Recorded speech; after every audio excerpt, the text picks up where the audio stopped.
안녕하세요. 디지털아트 치과 대표원장 신준혁입니다. 반갑습니다.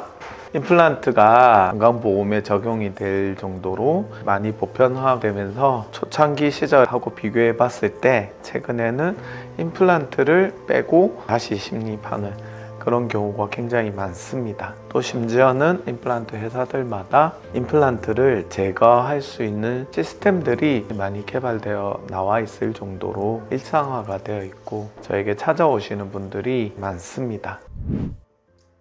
예를 들어서 오버덴처를 했는데 고정식으로 할 수 있다는 얘기 듣고 오셨다 해서 저희가 진행하는 그런 스타일로 바꾸는 경우는 굉장히 많고요. 이미 또 여러 개를 많이 심어가지고 들어갔는데 문제가 있어서 오시는 경우들, 아니면 전학을 했는데 치아 타입으로 일을 했더니 너무 합죽해가지고 잇몸이 들어간 하이브리드형 보철 형태를 바꾸고 싶다, 이런 요구도로 오시는 경우가 굉장히 많아요. 그런 경우에서 보통 임플란트는 호환이 되는 상태이기 때문에 임플란트 수술은 하지 않고 나사를 풀어서 보철만 교체를 하는 경우도 많이 있는데, 더 이상 쓰지 않는 픽처라고 하죠. 그런 게 들어가 있는 경우에는 구성 요소들의 호환성 문제 때문에 큰 낭패를 보는 경우가 되게 많습니다. 최근에는 미국에서 한 분이 시술을 하고 오셨는데 한국에선 더 이상 또 쓰지 않는 제품이 들어가 있는 경우가 있었어요. 그런 걸 보면 좀 예지성 있게 이 환자분이 제가 아니더라도 다른 곳에서 좀 편하게 받으실 수 있는 걸 생각하면서 들어가는 게 의사로서 환자를 위하는 방법이 아닐까.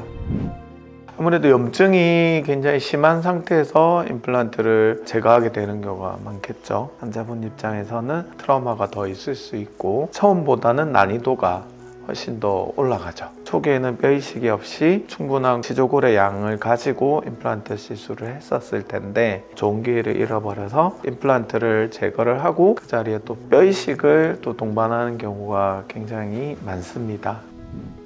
특히 전악 임플란트나 뼈소실이 굉장히 많았던 환자분 같은 경우에는 치아의 구조물은 정해져 있는데 단차가 많이 생겨서 음식물이 낄 수밖에 없고, 더구나 자연치하고 다르게 임플란트에는 신경이 없기 때문에 관리에 대한 필요성을 본능적으로 느끼지 못하는 경우가 많아서 관리가 안 되는 경우가 굉장히 많습니다. 그리고 또 나이가 들면 들수록 관리가 잘 안 되는 경우가 대부분이고, 저도 이렇게 한 번씩 저희 예방센터에서 엔터장님의 도움을 받아서 관리를 하고 있는데 이거는 완전히 다른 세계입니다. 특히 전악 임플란트일수록 시간과 여건이 된다면 구강 건강을 유지하는 데 도움이 된다고 생각합니다.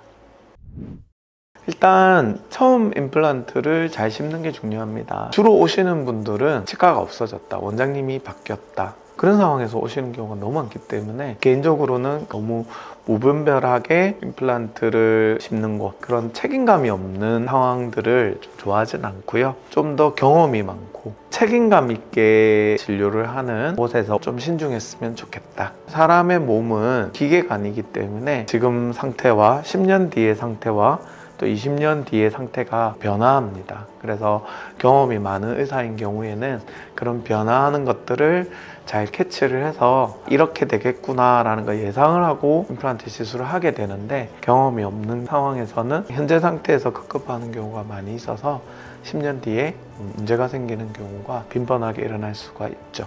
강조하고 싶은 거는 오랫동안 책임 있게 진료하는 곳에서 치료를 받으면 재수술을 하게 되는 상황에서도 좀 더 편하게 받을 수 있다는 거죠. 그래서 해당 치과에 다시 방문을 하는 게 가장 좋습니다. 근데 그게 안 되는 경우에서 오시는 경우가 많기 때문에 임플란트를 하는 치과를 선택하실 때 10년 뒤, 20년 뒤에 본인의 임플란트 건강을 생각한다면 그런 곳을 선택하는 것이 굉장히 중요하다고 생각합니다. 지금까지 디지털아트 치과 대표원장 신준혁이었습니다. 감사합니다. 구독과 좋아요 부탁드립니다.